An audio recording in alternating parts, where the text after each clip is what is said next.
पुराणों में वर्णित है कि वैदिक नामक नगर में चंद्रवंशी राजा राज्य करते थे। इस नगर के लोग भगवान विष्णु के परम भक्त थे और हर एकादशी का व्रत विधि पूर्वक रखते। फाल्गुन मास के शुक्ल पक्ष में आमलकी एकादशी का व्रत बड़े श्रद्धा और भक्ति से किया जाता था। उसी समय नगर में एक महापापी शिकारी आया। वो शिकारी नगर में रुककर भगवान विष्णु की कथाएं सुनने लगा। उसने पूरी रात जागरण किया और व्रत के महत्व को समझा।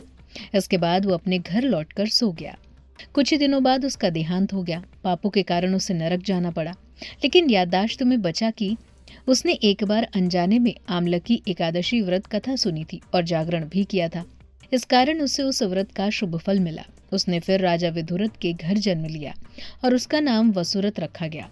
वसुरथ बड़े होकर एक दिन जंगल में भटक गया और एक पेड़ के नीचे सो गया। अचानक कुछ डाकुओं ने उस पर हमला कर दिया, लेकिन उनके सारे अस्त्र शस्त्रों का उस पर कोई असर नहीं हुआ और वो निश्चिंत सोता रहा। जब नींद खुली तभी आकाशवाणी हुई, हे वसुरथ, जगत के पालनहार भगवान विष्णु ने तुम्हारी रक्षा की है।